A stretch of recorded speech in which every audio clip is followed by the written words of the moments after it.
Hey guys, this is John McLaughlin. This is Dave Barnes. And welcome to Dadville.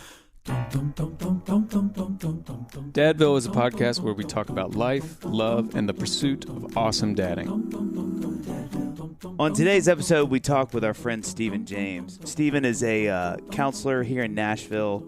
He runs Sage Hill Counseling, which has now got offices in Memphis. They're slowly expanding and taking over the world because they are really good at what they do.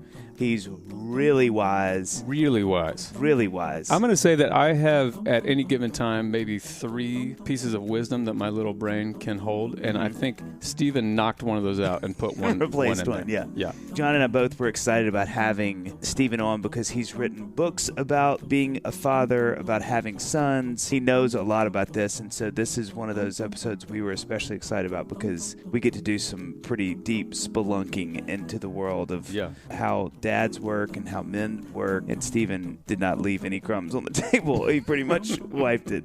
I don't know what that means. Can we start that as a euphemism? Dude, he didn't leave any crumbs on the table. I'll tell you what, he didn't leave a single crumb on the table. Amen to that. Did I ever tell you about that when I tried to start called Ninjas on the Roof? Did I ever tell you about this? I vaguely remember back in the day. Yeah, it didn't stick with me. It didn't stick. Ahead. Yeah, but it's basically like impending doom. Ninjas on the Roof. Dude, did you hear he and she are starting to date? Ninjas on the Roof. Couple ninjas on the roof, and they did not leave a single crumb on the table once they got into the house. All right, well, here you go. Enjoy your time here in Dadville. I'm glad we found the time, too. Oh, I know. And listen, we really need you to nail this. Okay, I'll do a great job the first time. So, the first TV show I ever did was 700 Club. Nuh-uh. Uh-huh. Really? So they started me out. Well, I did a local one here but with 700 Club. And I'm sitting there, and they intro, and they start, and I just kind of looked at it and said, hey, can we start over? No. And they're like, we record live to tape, so we got to go back and do the whole thing over? I'm like, okay. Wait, what were you on there doing? What were you talking about? Pitching, becoming a dad. Oh, wow. That is 700 Club. Yeah, starting there. Pat Robbins. It wasn't Pat. It was the wife. Woman. Yeah. Not the wife, but she's kind of like the wife. I forget her name. She was great. But that was a weird thing. Yeah. Yeah, we have to, everybody. So what stop. did you do? Did you actually stop and do? No, do the whole they had thing to. over It was like when you look at the host. Hey, can we stop? You look at the camera. So I learned very quickly. Never mind. You got to get it right the first time. Yeah. Let me tell you. Or not. We can stop. Yeah. Let me tell you a phrase that you can't recover from on TV. Can we stop and start over? Like, you can't just keep rolling. Like, oh no, he said that wasn't good. He said the word. He did it. Did he say the? Yeah. It was bad. They had me back though, so that must have been. Oh, well, this is wonderfully. We can edit and move. You start. This is the opposite of whatever. You can do whatever you want. Yeah. Can I say how excited I am to have our guest on today? Because nothing against our previous guests. Love them. Well, I have some things against our previous guests. Yeah, since I have and we want to give you space to voice that. You can air those grievances. But we've got some legit wisdom and expertise in the room. Stephen James, ladies and gentlemen and dads. Stephen James works with entrepreneurs, professionals, executives and their families and leadership teams to help leaders serve with passion, wisdom, and effectiveness. He's passionate about creating life-changing environments. Stephen is the executive director of Sage Hill Consulting and the creator of the Leadership Lab. That's a lab. That's great. That you created. Yeah, it's a lab. It's experiments. He's also the founder and executive director of Sage Hill Counseling, LLC, which is a healthcare startup in Nashville, Tennessee, that develops and manages communities of independent mental health practitioners. Wow, that sounds so official. This is so important. Mounting. Yeah, it just gets bigger and better. Yeah, and I have more. Wow.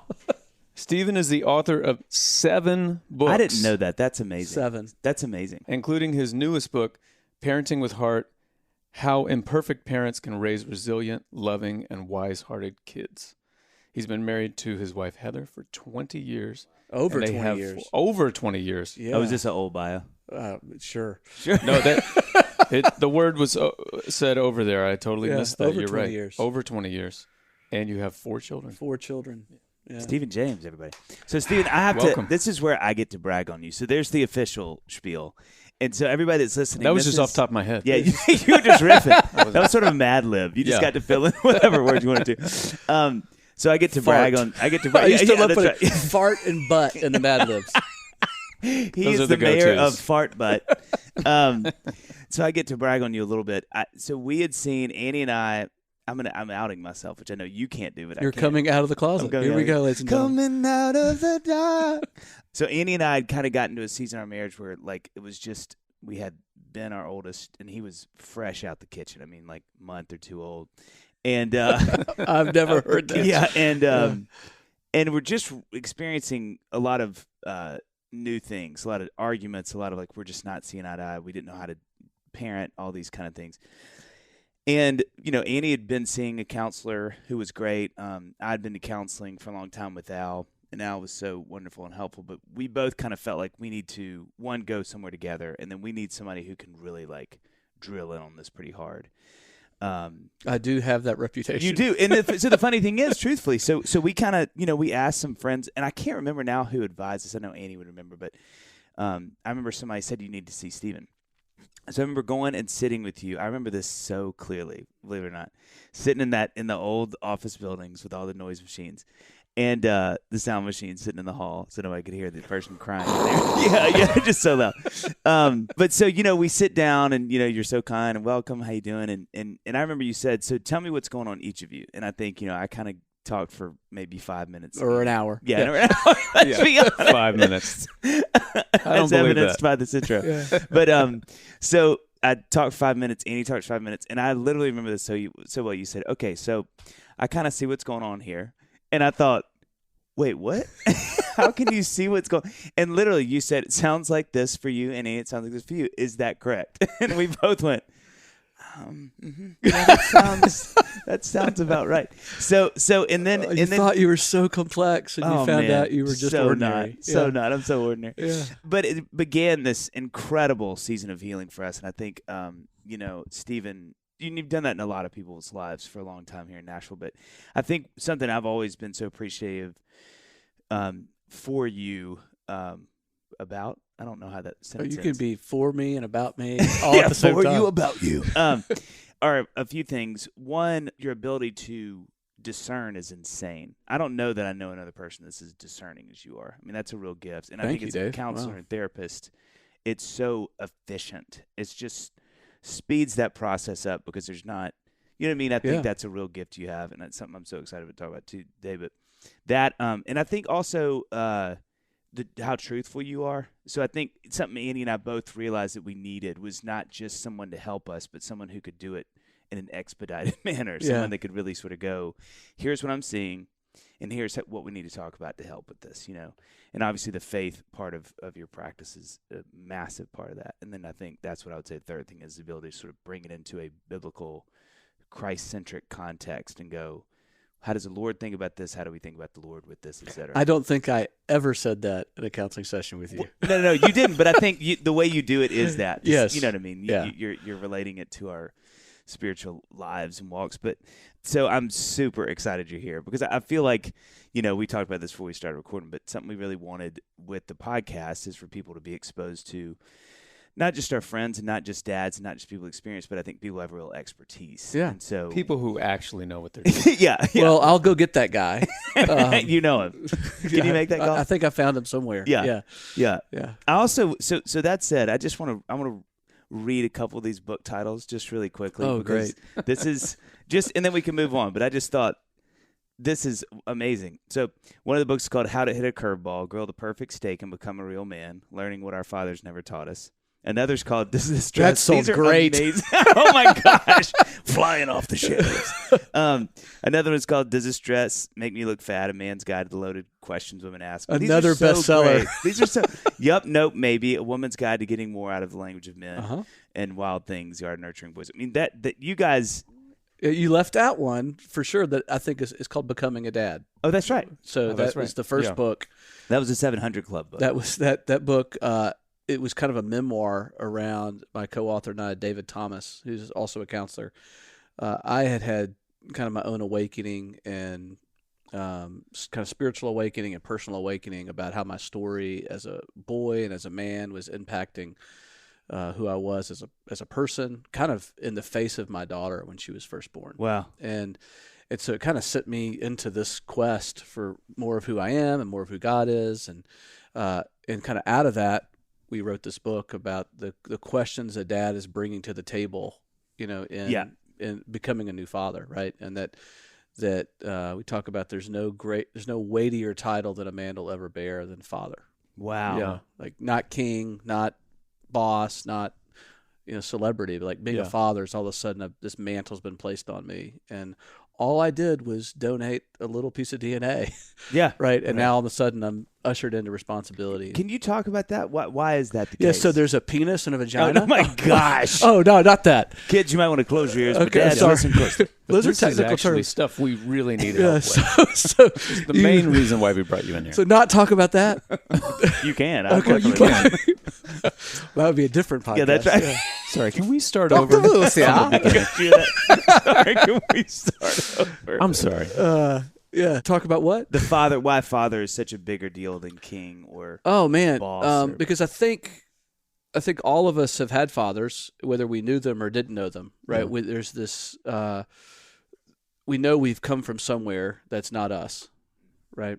And that's true biologically, but it's also true emotionally and spiritually, is that we come from a place that's even beyond ourselves, and we didn't have a choice to be born. We didn't have a choice to come into life. We didn't get to choose who our father was.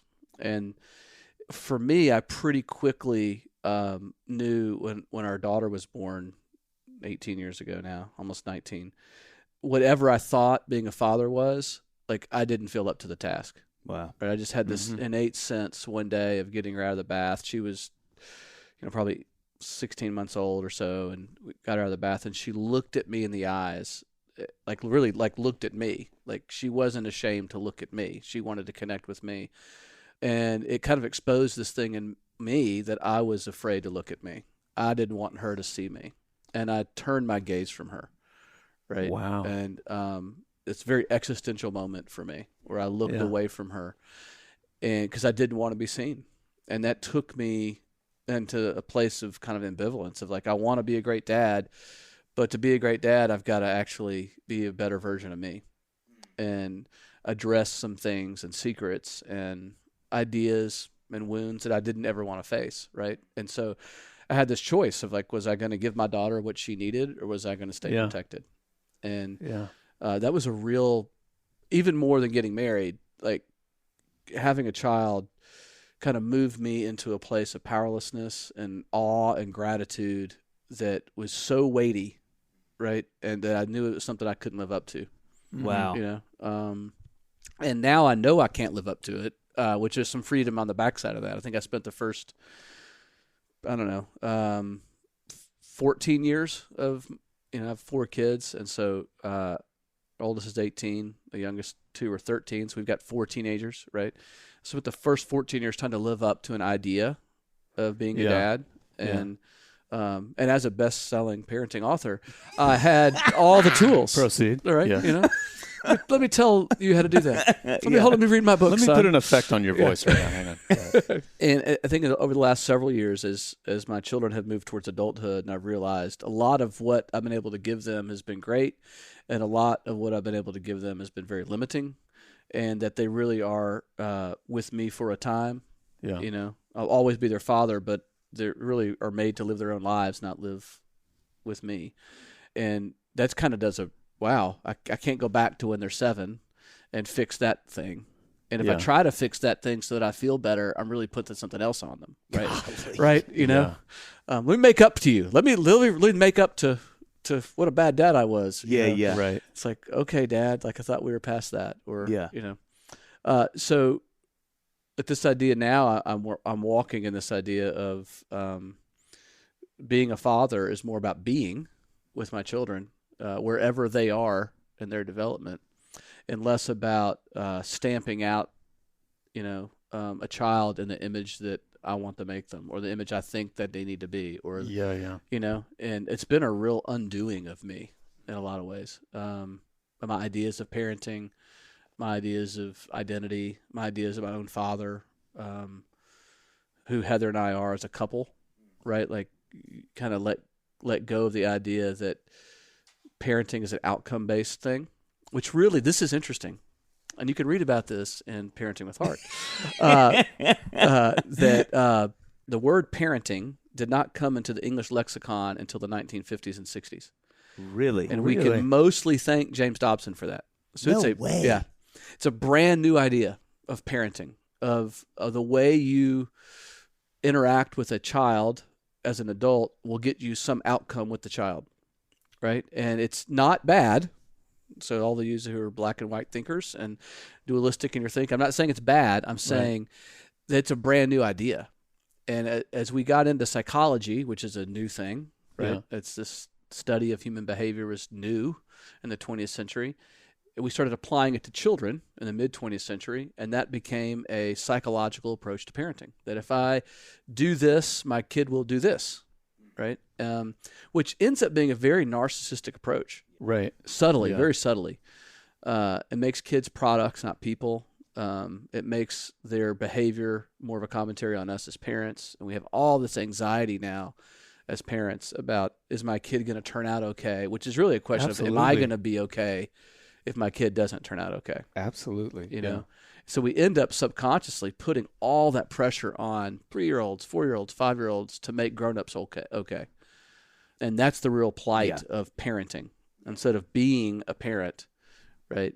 There's a real difference between being a parent and doing parenting. Would you talk about that for a second? Like I was saying, for me, like I'm really trying to walk in this place now of being a parent, right? That I have a role in my children's lives. I have authority in my lives primarily because I gave them DNA and I'm older than them. Like that's my authority. Yeah. You know, you need to respect me because I'm older than you, right? Right. And I'm a fool. Respect that, son. You know, as opposed to doing parenting so that my kid will stay in bed at night, or my kid will behave at school, or my kid will act the right way in church, or my kid will do this, right? I learn more about who I am with them and who they are with me by being with them as opposed to doing something on them, you know, managing their behavior or even their character. Trying to create their character is like, instead of living with them in a way of trying to discover who God made them to be, and kind of seeing more and more of that as they age and seeing them move through these developmental things and having the courage to name what I think is true and have them name what's true about being a child with me. Or the best feedback I've ever gotten has been from my kids. Like they can name the truth about what it's like to be with Stephen James, you know, and it's not always kind, but it's always accurate. You know? Yeah. And so just learning that they have more to teach me about living than I do to teach them about living. And what kids need is they need to know that someone's going to be with them through the living. They don't need to know that we have it right. They know we don't have it right. They know we don't have it together. They're okay with us not having it together. If we'll be okay with that, right? And they just need to know, are you going to be with me as I grow? Are you going to be with me as I live? Are you going to be with me as I struggle? Are you going to be with me as I celebrate? Are you going to be with me as I die? Right? Like, are you going to stay with me? And the answer to that is no. Like, not all the time. You know, I can't be with you all the time. Like, I'm sometimes doing, I'm sometimes not available, I'm sometimes checked out, I'm sometimes asleep. And there's going to be a time, hopefully, best case scenario, I die before you. And you're going to be alone without me. Yeah. And that child's heart never outgrows that, right? So that's even sad. So to be a parent means learning to live with grief, learning to live with celebration, which is the other side of the coin of grief. It's learning to live in the tension of life and struggle and beauty and heartache and repentance and redemption. I mean, all in a meal at 5 Points Pizza here in Nashville. I mean, there's so much going on in just dinner time, you know? Do you feel like there are differences in the mother and father roles, like with the dad and the mom? Yeah. Yeah. Oh, yeah. Heather's a better parent than I am, like in our roles. Do you feel like moms in general are better at the being? No. So this is Dadville, so we're going to tell some Dadville truth. Yes, come on. Women suck at relationship just as much as men do. They're just as bad at human relationships. They don't tell the truth as well in different ways. Female relationships for women are really, really hard and really, really nuanced and complexed. Either one. Yeah. I like that you outed yourself on that. Women have complex talk. Lots have funnies. And men struggle in relationship in different ways, right? And so we all struggle in relationship. We all struggle in being ourselves with each other and with ourselves and with God. Like that is our struggle as being. I do think that mothers get a head start on being with their children because we know through science that they are actually bonding while the child is in utero. And so we'll talk about adoption in a second, but a mother that grows a child inside of her is actually doing neurochemical bonding with the child as well as emotional and spiritual bonding with the child. Mm-hmm. Whereas the dad, I've talked to so many dads that are like, look at their wives at 6 months pregnant and go, "You're pregnant." And she's like, "That's what I've been telling you for 6 months." Yeah. He's like, "I know, but you're really pregnant." And she's like, "Okay." Yeah. And so there's a sense of which a mother has a little bit of a head start. And if a mom breastfeeds, there's a real attachment bonding that's going on there that it's fascinating. A baby, when it's born, can only see 18 inches. It can't see further. It can't see closer. Can't focus its eyes. Oh, I didn't know it could see closer. I didn't know it could see closer. it can. It's got only a fixed depth of view. So it might have it's probably a few inches either side of 18 inches, right? But it can see the distance from breast to face. Golly, that's amazing. And a human child is neurologically wired to recognize the human face. Girl babies will respond to the human face more readily than boy babies. Boy babies will respond to inanimate objects, things with hard angles, more than girl babies. So there is a fundamental difference in the brain wiring of a typical male brain and a typical female brain. And then there's everything in between. Yeah. Right. And so there's not a male brain and female brain. There is a male brain and a female brain. Right. And then there's all this space in between. Yeah. So there's a way in which women, we're going on a deep end of neuroscience. Come on. Here we go. So the female brain women have smaller brains than men, which actually allows them to have more goo around their brains, which allows their brain to connect with itself and connect the dots in a quicker and more efficient way. Wow. So the metaphorical way to think about it is women's brains function more in webs and connections, and men's brains think more linearly. It takes us more energy to connect dots because we have less goo. So to say women are more relational is a misnomer. Women think more in relational web-like interactions and can see how all the dominoes fall more naturally than the male brain. Okay?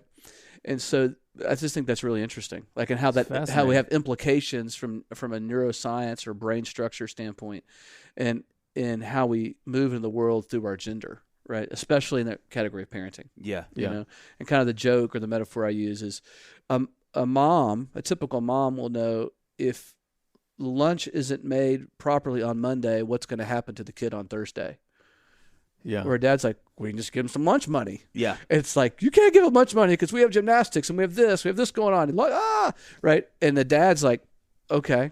A dad can underemphasize things. A mom can overemphasize things. It might be easier to say a mother can tend to overfunction in a relationship with her children. A dad can tend to underfunction. And I've seen a lot of the opposite, where a mom can underfunction and a dad can overfunction. Yeah. Right? So that's something. I don't know how we got on all that. That's just a lot. Man. So I do think that men and women are different. Yeah. Biologically, I don't think men and women are different emotionally and spiritually. I think we're all made for relationship. We're all made in the image of God. And we find our meaning and purpose in relationship with ourselves, others, and God. And, but how that's embodied or incarnated in the male body and the female body, we move into the world differently. Right. And I think moms get a head start. Now let's talk about adoptive parents. There's a really cool thing going on in the adoptive world the last 5 to 10 years is we're telling the truth about parents who adopt are doing a really great thing. And it's not the ideal. That the ideal for the child is to be raised by the biological parent. And when a child can't be in a healthy way, adoption is the very next best choice. But what we're finding out through, we've always known, but we're being able to have the courage to tell the truth about through a lot of science and attachment theory stuff, is that bonding that takes place between a mother and child and a father and child is so fundamental that a kid who is adopted is always going to feel a little disconnected from mom and dad. And the mom and dad that can accept that and begin to talk and Wow. engage a child around that gives the child permission to attach the mom and the dad, Wow. Yeah. Jeez. right? And the mom and the dad that can't end up giving the kid more anxiety and more shame because the child intuitively and subconsciously knows my parents feel ashamed of me being adopted, or they feel scared of me being adopted, or they feel lonely with me being adopted, and I'm going to have to keep that in because they can't handle it, right? Yeah. I have friends that adopted a long time ago, and I've got friends and family members that adopted recently, and the whole conversation around adoption and giving permission for parents and children in adoptive families to tolerate that disconnect is awesome. Yeah. Right. I mean, it's like it allows them to actually be in relationship around what is instead of this mythical, ideal fantasy world of what's impossible. Well, I would think that's going to come hardwired, especially when you have international and different cultural adoptions, where you're having, like, so many of our friends have. No, I'm thinking of a couple that adopted a little girl. They live in Nashville. They adopted a little girl from Memphis. Same race, a little bit different social class, but a totally different gene pool. And by that, I mean, all human genes are 99.9% exactly the same. So 0.1% makes all the difference genetically for us with race, gender, height, weight, all that stuff. The daughter in this family articulates a lot of life like her biological mother. And she has two very driven, successful, smart, accomplished parents, right? And the daughter's like, let's take a nap today. Oh, isn't that a pretty tree? Like, the daughter's an artist. Like, the way she engages the world is much more like artistic and dramatic and like, I want to be in the spotlight. And the parents are like, that goes against our values, right? And so this child is bringing something into that family that is of DNA and is of emotional and spiritual heritage that I think is actually really redemptive for this couple, right? Because it's causing them to kind of see life in a bigger, different way that is causing them to learn and grow as, people in their 30s, 40s, than if they created another little mini me. It's like that challenges them in a different way. Yeah. Right. So it's not just international. Yeah. That's pretty obvious. Yeah. Though my sister adopted from Ethiopia. Oh, wow. Right. And someone in the grocery store said, "Are you going to tell her she's adopted?" And my sister said, "We haven't decided yet." Oh my gosh. The insanity of my daughter's holding this beautiful black-skinned girl, right? And my sister, wow, that was a Freudian slip. I was going to say. Kind of raised her a little bit. My sister's holding this beautiful black-skinned girl. This woman's asking her, "Are you going to tell her?" Like, that speaks to the denial that we have about heartache and pain and struggle. And, and my sister has said, like, when they brought, their daughter home, the child that had the most disruption was actually their biological son. Because he had just been displaced, right? And he had this 2 or 3 year kind of attachment struggle, right, is what we would call it now, just because they did a good thing and literally saved the life of a child that was left on a doorstep of an orphanage, but it was their son that was like, that felt missed in it, right? So speaking of your new book. Right. Parenting with Heart. So there was one thing as I was reading through that caught my eye for a very obvious reason. You talk about how good enough is perhaps the let me get this quote exactly right here, because this gives me so much hope. Good enough might be the most excellent way to parent. What do you mean by that? So we're borrowing a phrase from kind of the first child psychologist named Winnicott. Okay, so he was in England, and he started thinking about this idea of how parents and children interact. He's kind of the first thinker. It's a contemporary of Freud. And he made a list of 14 reasons why every mother hates their child. And he published it, and mothers went crazy. Gosh. Yeah. Right? Except for that one mom was like, "Oh my gosh. That's the truth. So free. I feel so known." Yeah, right? yeah. And it was things like, they will leave you. Yeah. They take energy from you. They won't stop crying when you want them to stop crying. Yeah. And what Winnicott was getting to is that there's human condition in us, there's this part that like we're selfish, and we don't ever outgrow being selfish. And if we can let ourselves be good enough, which means be present to, bring ourselves to, like, do I really believe that I, as God made me and who I am enough for this child? Or do I believe I have to become something more, right? Yeah. And I have learned for me that when I'm myself with my kids, that's actually what they're looking for. Like, they're looking for, like, am I enough? That doesn't mean I'm everything they need. Right. And that's a really hard idea for parents to come to, is that my kids need more than me. Yeah. You know, even from birth, like, they need more than me. They need to sleep, right? Yeah. It's like, wow, they need most of their time of an infant is actually not being with their parents. Yeah. Yeah. You know, which I think that's just paradoxically this weird thing, right? You know, the original title of the book that the publisher hated was called Giraffes on Ice. Oh, I love that. Yeah. Everybody loves that except the publisher. Yeah, and right. y'all know that when you sign over rights to yeah. something, you sign over the rights to something, Yeah, right? Yeah. So That's how that works. So we negotiated a different title, but the idea of the original book was like, we are all giraffes running on ice. Yeah. So you get that picture of the best we get as parents is this gangly desert creature with a scarf kind of slipping and sliding on a frozen pond. Yeah. And that's what parenting is.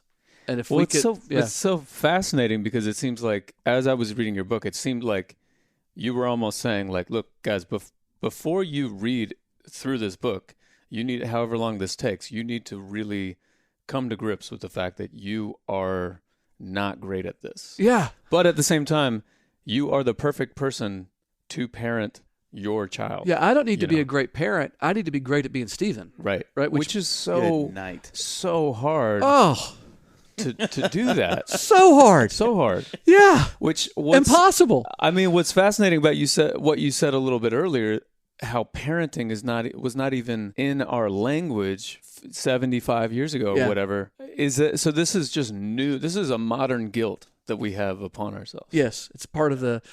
I can get to deep philosophy about how industrialization has robbed the human spirit of our agrarian nature. We can Yeah. go off into that. I don't want to do that. No, but that's a good point. Right, but we've Yeah. industrialized child rearing, and Yeah. even our education system is more modeled on factory production than it is actually how you educate children. Right, and the book Wild Things: The Art of Nurturing Boys put a lot of research that talks about putting a boy in a classroom and asking him to sit still is asking him to go against everything inside of him. Yeah. Yes. And then when the teacher says, because you talked, you can't go to recess, like, she has just slit her throat metaphorically in the classroom the rest of the day, and basically told this boy, look, I'm scared of your masculinity, so I'm gonna cut it off so that I have some more control. Like, so even education, industrialization of the human heart, man, it is bad for children. But that's what parenting has kind of turned into, is these parenting workshops. These most of the parenting books have a lot of great information, are subtly, though, teaching parents how to behave to get the outcome you want for your child. And that is a part of being a nurturer and a provider and a leader for children. But it's certainly a small part, because if a child is attached to who the parent really is, which means the parent needs to be attached to who the parent really is first. Yeah. So that's step one, really. Yeah, you got to be with you first. You got to know Yeah. who you are. You have to have done your work to accept who you are, which is not like that's a one-time thing, Yeah. Right. I mean, I'm in a whole new season of kind of doing my work, right, as Yeah. a man. And there's something someone said to me last week that I'm on the back nine, and I was like, what do you mean back nine? They're like, well, you're like, you've turned the turn and you're like playing the last 9 holes. And maybe several explicatives came out at that point for me. But I went home and I did the math. As of last week, I'm on hole 10.2865. No. So I have teed off from the 11th tee box. I am a chip shot from the 11th green. Yeah. And it's like, that kind of has blown my Yeah. mind, that like, that idea that there's all these things that I said I was going to do that I'm not going to do. Right. There's all these ways that I was going to become that I'm not going to become. There's all this weight that I was going to lose that I'm not going to lose. There's Right. all this money I was going to make that I'm probably not going to make. There's all these parenting things I'm going to do that I'm not going to do. There's all these promises I've made to Heather I'm not going to keep. It's like, there's just not enough time left. Yeah. And as I live in that, I actually have more of me to give, because I'm actually being the man I am, as opposed to this ideal that I can't live up to. this aspiration of who I'm Right. supposed to become. And then once I become that, I have something to give people. That is so not the good news, Yeah. that who I am is enough, that how God made me is enough, that how I can show up in relationship is enough, right? It's not enough ultimately, but it's enough for now, right? And, Yeah. you know, Hey, Dave. Hey, John. I have a ton of questions. Yeah, that's one thing I've always known about you. But let me guess this. Is one of them, what is love, and then followed by, baby, don't hurt me, baby, don't harm me anymore? No. Oh. No, not at all. Oh, It's okay. more about life insurance coverage Oh. and like how much do I need? Yep. Which life insurance company is the best and how much should it cost? Yeah, no, You know, no. stuff like that. Yeah, those are better questions for sure. But guess what? What? I have something that can help. What is it? Policy Genius. Oh, Policy Genius. That's that website that compares all the quotes from the top life insurance providers all in one place, right? Yep, and what's the one thing you hate? Oh, I hate legwork. Yep, and it does all of the legwork for you and can save you $1,500 or more a year. Oh, I hate legwork, and I love $1,500 because that's a lot of mac and cheese and taquitos to bribe my kids with. Yeah, and you know that pool that you've been wanting to put in? Oh, yeah. I want you to put in a pool too. Well, we could both be $1,500 closer to it. The other great thing about Policy Genius is their team handles all of the red tape for you for free. More for that pool, baby. Oh, man. And that pool only costs $14.99. So Oh, you have sold me, Dave. I know exactly where to start my life insurance search, and I'm going to policygenius.com right now. do it, because Policy Genius will find you the best rate and handle the process completely, leaving your family protected and giving you more time to think about that pool that I will come over and use, whether you know it and like it or not. So, really, Policy Genius will improve both of our lives. So don't delay. Try it today. I need to buy a fence, too.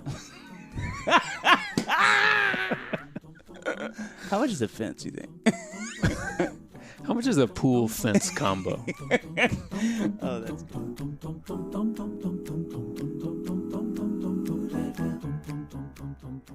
John wrote this, and I love this question. It speaks a lot to sort of what you're talking about, and I'd love to hear you talk about this. It says, you say we've seen a cultural shift from parent-centric homes where kids are seen and not heard to child-centric homes. yes. Where parents worried about everything and kids get a trophy for everything. You propose heart-centric parenting where we find space to accept yourself as a parent who may not be perfect but good enough. This is good stuff. Read more. Well, this is John. Thanks, John. I'm just quoting John here. And I'm just quoting you. Yeah, I appreciate that. So- Yeah, this is actually comes This back is to actually me, yeah. and you propose that good enough might be the most excellent way. The thing that I'm curious about, because you just spoke to that, is because this is something I struggle a lot with, is sort of paying too much or not paying too much, but thinking about my kids and trying to not coddle them or, you know. I would ask you, when you say you're thinking about your kids, what are you feeling? I knew you were going Yeah, I thought you knew I was going to do that. to I tried to avoid all of these snares, and I just Let jumped John into keep one. talking then. Yeah, We don't want you to put the spotlight on us. No, right now. at all. This is not about our inefficiencies No, or just your humanity. or our humanity. Yeah. God, dog it, I knew you were going to do that. It's so frustrating. You bring a counselor into the room. And will be you're counseled. watching me the whole time. You're just stroking your Gandalf beard. Like, go ahead, silly boy. Oh, he's going to move right into right this into the square. bear trap. Avoid the little one to jump in the big one. Yes, it is so much reflective of my fears and my insecurities and my humanity, your point. But I think, like, Well, so hold on, because you said but, and but's a negator, which means Yeah. it erases everything you just said. So let's not erase everything you Yeah, said. right. Let's put an and there, right? Yeah, So you said, when I think about my children, yeah, I'm afraid. yeah. When I think about what I need to give them, I'm Yeah. afraid. When I think about what they need, I'm afraid. Just as a thought experiment, what are you afraid of? There's a lot of things. I think about, am I giving them enough of myself? Am I withholding things so they have access to what they need in me? I think that. Am I paying attention? Am I setting them up to succeed? Because if they don't succeed, what happens? We start over.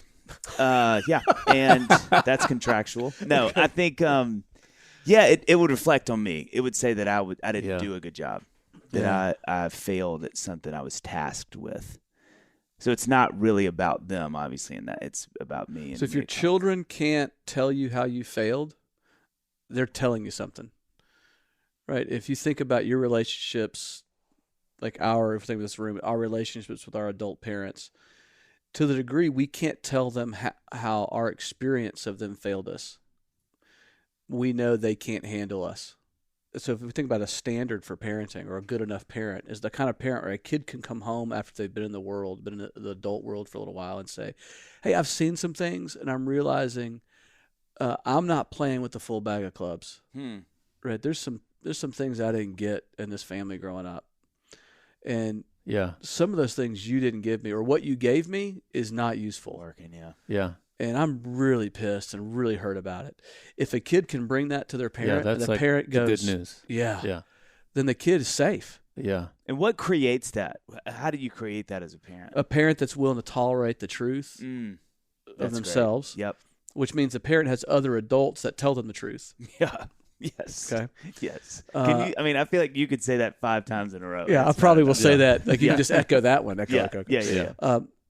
Another thing is like a parent that can tolerate the hatred of their child hating them and them hating their child, because the contrast of love is hate.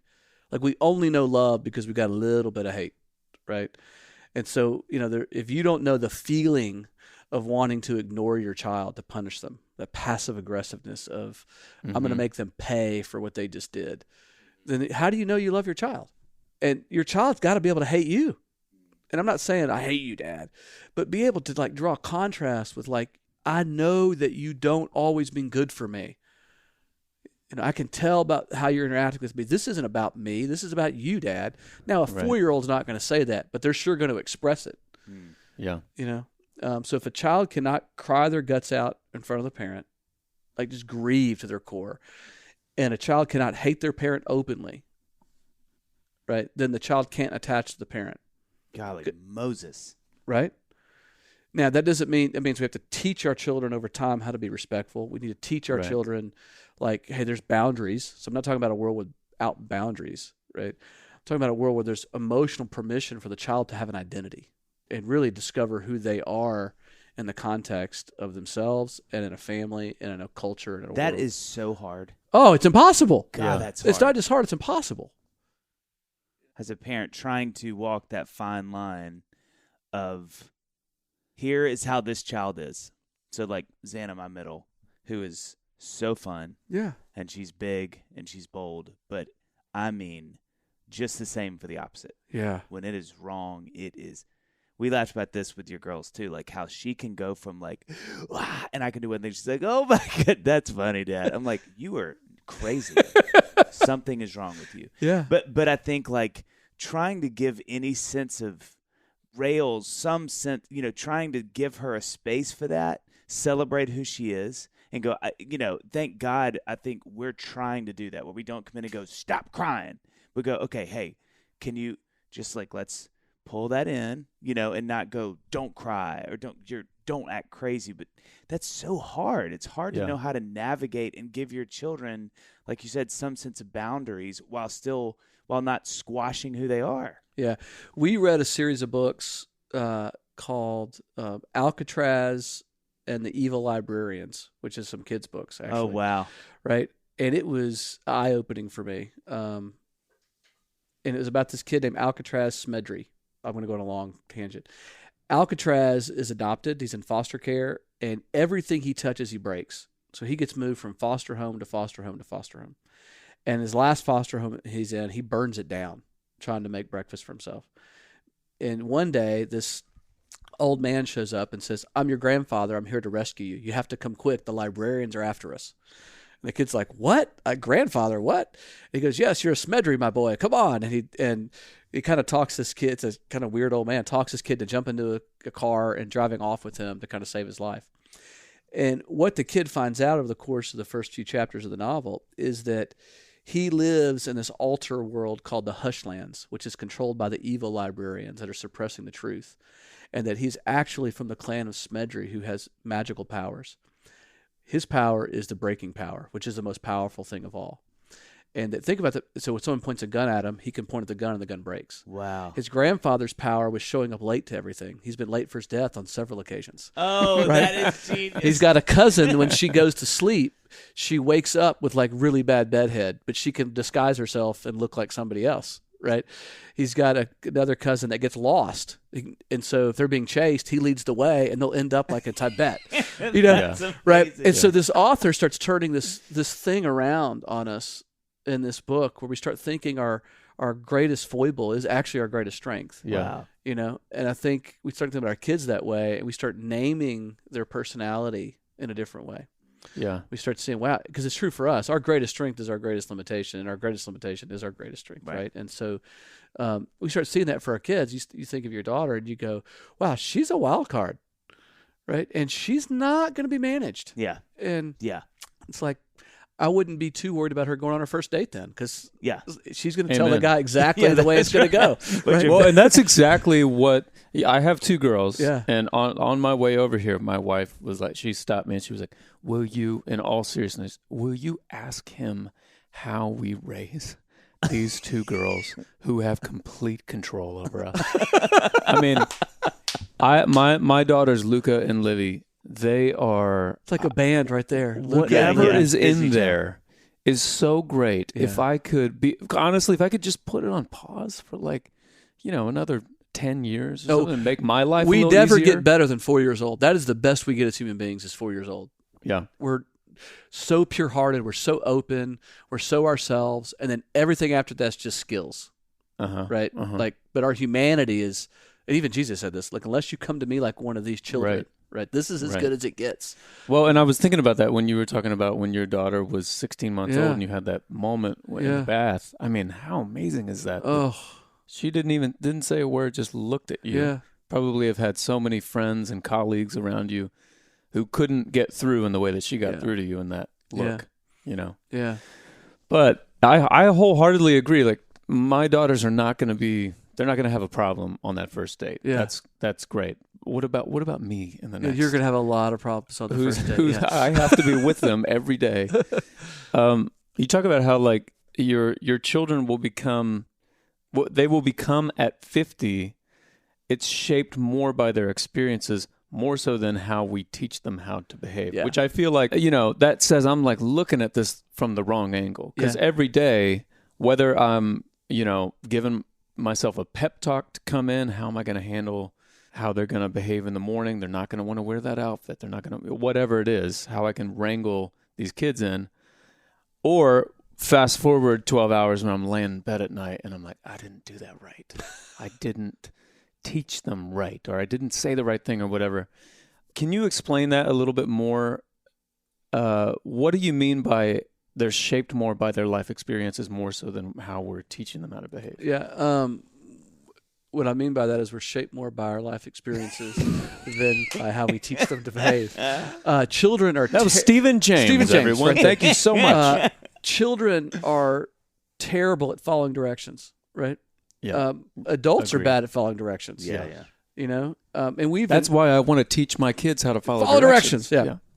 I would much rather my children to learn to follow their own internal locus of controls, the big fancy word, but it's listen to their own self, learn how to know what's good for them or bad for them, as opposed to follow some outward set of rules that let them down. Life is going to break their heart. There's nothing we can do as parents to stop that. We can be with them in the heartbreak. We can help them we can be agents of healing for them. We can help mend it. We can not fix it. It will not prevent it. There's nothing we can do to prevent our child's broken heart. And if we do, we've robbed them of the experience of being human. Right? And if we can really see as a parent that as my child moves through life, their heart is going to be broken over and over again, usually in the same way. If we're really astute parents, we really get to see the way God is marking their story over and over again with the same way. Because which is obviously true for us, fast forward. Yeah. And so with that, we got to get to go, I wonder what life or God is doing to shape my child and teach my child, and what is my child learning in response to that? Right? How are they deciding who they are? How are they beginning to shape their world? And you can see it, little bitty kids start shaping their world in response to different things. Right? We're very creative. We're very authoritative creatures. We love to play God of our own creation, and that's not a bad thing. That's a thing. That's a human thing. And so your daughters are going to learn more through life about life than they are about you, because you can only tell them about your life. You can't tell them about their life. Yeah. You can tell them about what it's like for you to be with them, or what you see in them, or what you see about them, or what you see around them, but only they can tell you about their life. And often as parents, especially in the world today, we want to rob our kids of heartache. Right. We want to rob them of the struggle. We want them to feel successful. Yeah.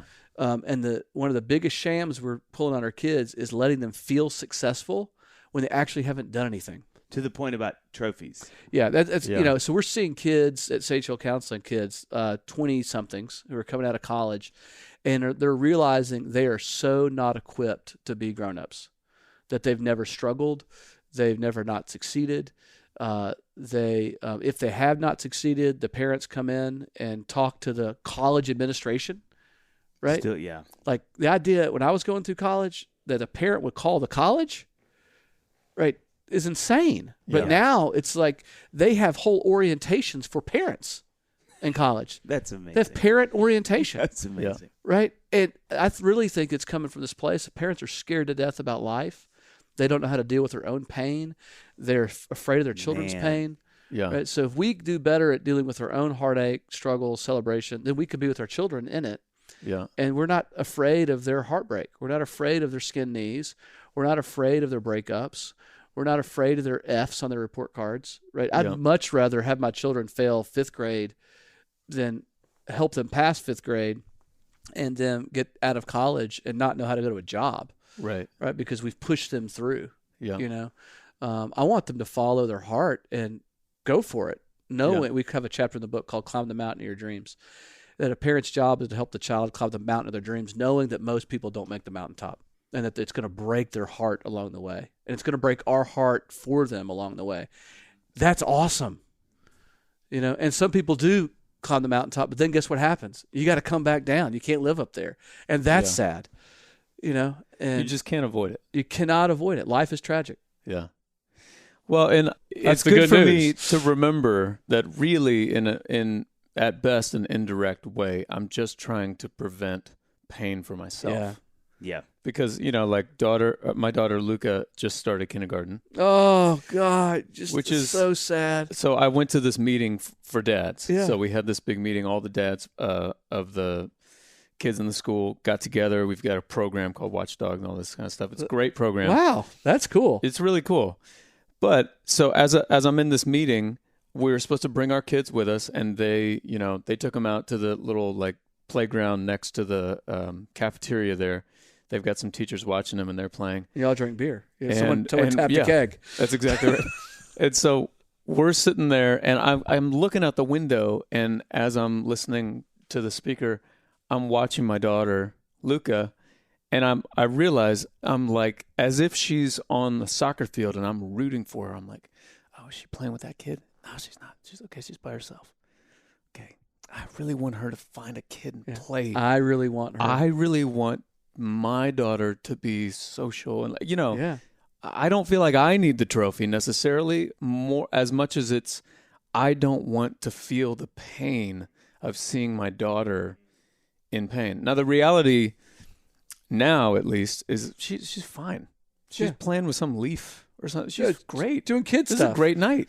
Doing kids. But to me I'm like, what does this mean that come 4th grade she's not going to be quite socialized and she's Which all means that kind of you stuff. have stories of being heartbroken at some age around not fitting in or not having a friend or getting left behind 100%. or not having a girl couple skate with you at the skate center in 6th grade. You're getting 2 on the head there.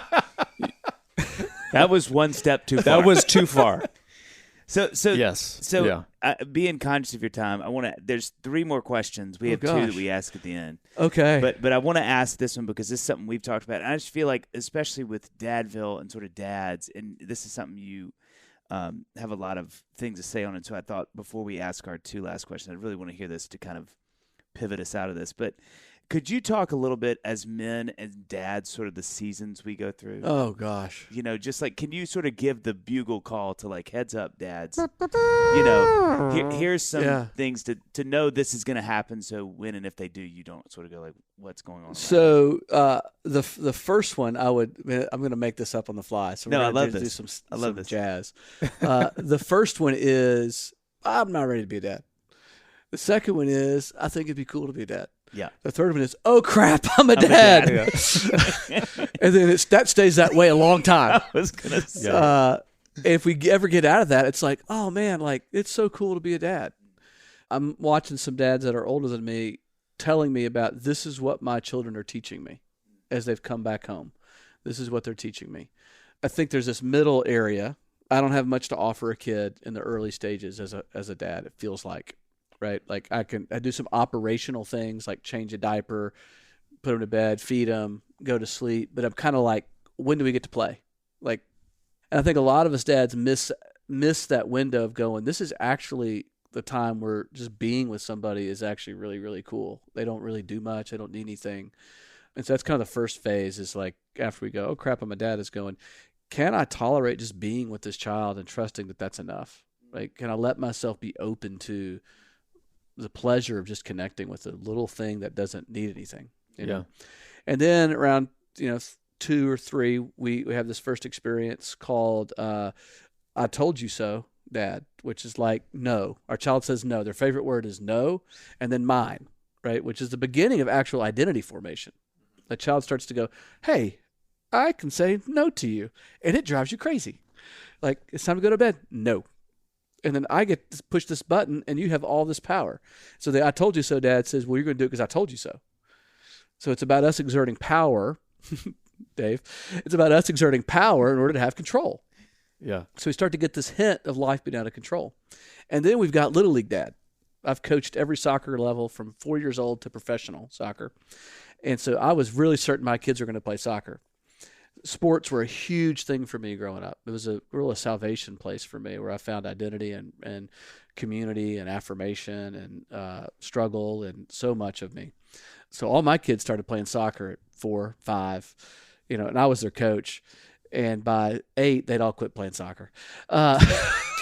So it's probably the coaching that they had. It's probably it. But it's also that, like, they didn't need it the way I needed it. Right? Yeah. Yeah. And it was fun, but they didn't need it the same way, right? So it was kind of this Little League Dad where I'm like, we're going to go to practice and we're going to get involved. And it was a lot of fun, and they had fun around it. And then they kind of moved out of that, right? And they started moving into their own interest. And then it was about me going, can I be interested in the Rubik's Cube? Because I've got a son that does Rubik's Cube competitions. He can solve a Rubik's Cube in under 20 seconds. It's insane. It's insane. Yep. Sorry, 20 seconds? Yeah, under 20 seconds. The world record's like 4 seconds. So he's pushing hard to kind of get sub 15, because that makes sure that he gets to these different levels. But I hate the Rubik's Cube. Hate it. It actually makes me nauseous to try to solve Rubik's Cube. I didn't even know that was possible. You Right. could have said like 4 days, and I'd be like, man, that's really amazing. quick. Yeah, no. Jeez.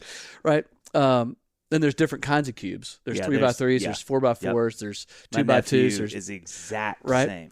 So I have had to tolerate turning a Rubik's Cube and faking like I'm interested. Like, that's what my son's interested in. Yeah. Right. Right now, Fortnite's real big. I was raging about, hey, don't play Fortnite. Hey, get off the TV. Why are you playing Fortnite? And my son said, Dad, this is better than you watching soccer, because at least we're doing something. Ooh. So you getting up early, watch Premier League on Saturday, and us not bother you because, Chelsea's playing. It's like, we're actually doing something. So I totally shifted on Fortnite. Then you grounded him after he said that. I did. I said, go to your room, wash your mouth out with soap, give yourself a wedgie. I said, if you're not number one, then all the time you're spending on Fortnite, if you're not winning, you're wasting your time. So I really want you to play harder. I want you to give more effort to it. I'll go up and cheer them on, and I'll trash talk them while they're playing Fortnite. Yeah, and I'll play Fortnite with them, and they love destroying me. Yeah. Right? It's so much fun. They love beating me. So I've gotten into Fortnite. So that's a little bit of like moving out of the script, Little League, or it could be another thing that you thought going to be passionate about, math league or whatever your thing was, and going, how do I engage my kid in their thing? Yeah. Right. And not make their thing my thing, like keep it their thing. Yeah, Right. that's a great word. You know? And then there's, in the background of that, there is what happened in my marriage, right? So your marriage kind of disappears. Like, for a lot of guys, sex life is kind of like on the shelf all of a sudden. And it's like, well, where'd that go? And then we like don't have guy friends anymore because we're working. And so there's all in the background of like the dad stuff. There's all this like man stuff around like, what's my identity as a man? Like, I feel so out of place with these kids. I don't feel like I'm doing a great job. When I try to exert myself, I end up raging or pouting, which is what the other things the men do is we pout a lot. We sulk. We feel sorry for ourselves. We start turning to nefarious endeavors to try to medicate that, alcohol, pornography, lawns. There's a lot of guys with like obsessive things about lawns. So their lawns are so nice. And so there's this background stuff going on. But if we could join our kid in their thing and let it be their thing and us have our thing along with them, then we get to kind of like learn from them and see and celebrate them and be with them. And then they get to kind of leave us, which is the next phase. Like they leave us. And the real paradox is if we love our child well, they will leave us and give all the love we poured into them to another person. If we don't love them well, they'll spend their life getting over that and they can't love another person. Right? So if we let them leave us, it'll break our heart. But if we do that, there's a pretty good chance they'll come back home. Man. And then we want to kick them out again. Right?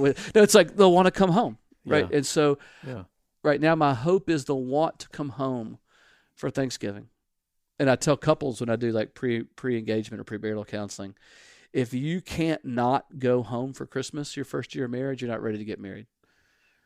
You're not ready to be an adult and form allegiance with this person if you're so afraid of where you're coming from. You can't go back there and do the rituals of that place the first year, which means most of us weren't ready to get married. Yeah. Right.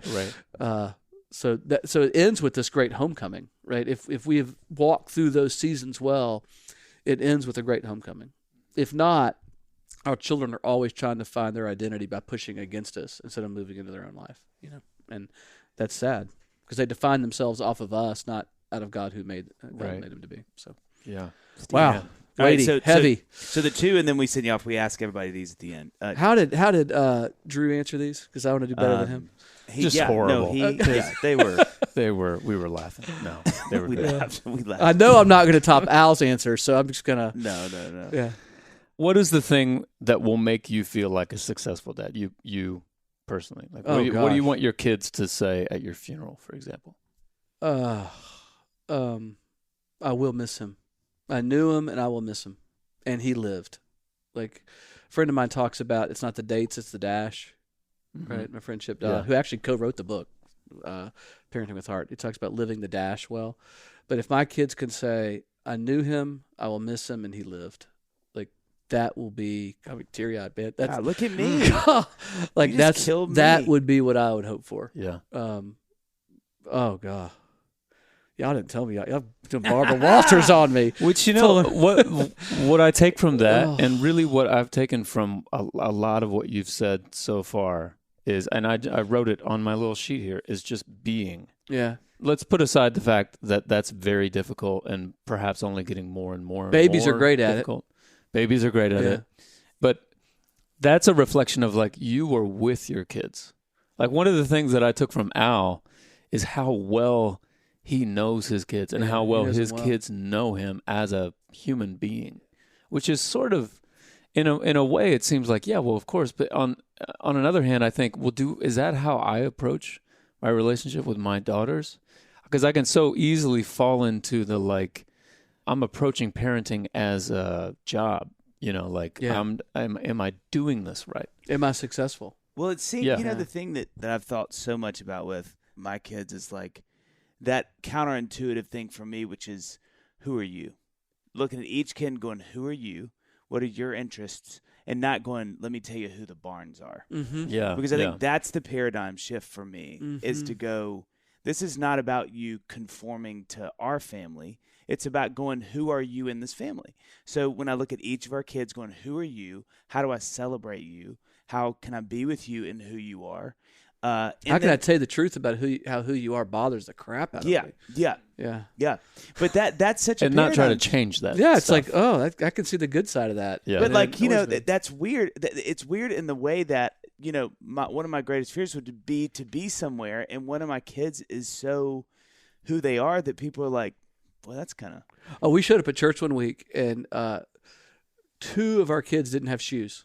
Oh my! We're walking down. We are Anglicans, so we're walking down the aisle for communion, and they're like not wearing shoes. Yeah.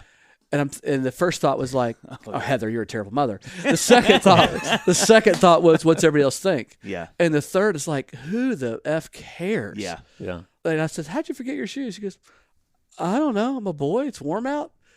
That's a great answer. Nailed He's it. like, why are you wearing shoes? Which is a better question. It's true. It's a much better question. Yeah. You know. Okay, so finally, last question. I'm scared of this question because the first one about made me cry. Well, I did cry. Oh, if you good. saw. Yeah. What is the one thing you want your kids to know? A thing I want my kids to know is who they are is enough for them. Like, it's enough. I would hope that they could live in a world where they don't perceive scarcity about themselves, that they're not sufficient, right? But they're enough, and that they can live in need, that they have a belief that their needs are going to be met, emotionally and spiritually, primarily. So I think I want them to know that they're enough, you know, which means I have to let them be enough. I can't let them fulfill my scripts. You know, there's a lot of them I had, you know. One last story. I do have a nephew that plays soccer, and my kids joke that he's my favorite child. Because when Oliver invites us to a soccer game, I'm like, I will move mountains to go watch the game. Yeah. Right?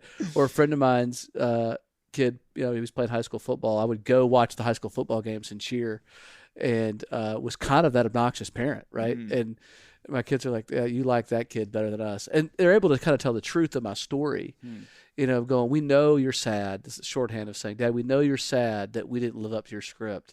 And we know you love us for who we are. Right. And I do most days. I do love them for who they are most days. And I love me more and more for who I am most days. You know, and there's lots of days also where I wish I was different than I was. And there's lots of days where I hold a grudge against my children for not fulfilling my fantasies about how they're going to make my life glorious, rich, and full, you know. But those days are fewer and fewer, you know. God. Come on, Stephen James. I mean, that's pretty. That's good. Dropped it, right? That's you did. Boom. That's a mic drop. Thank you so much for doing this. This is fun. Yeah, really, I really like the appreciate Dadville studios.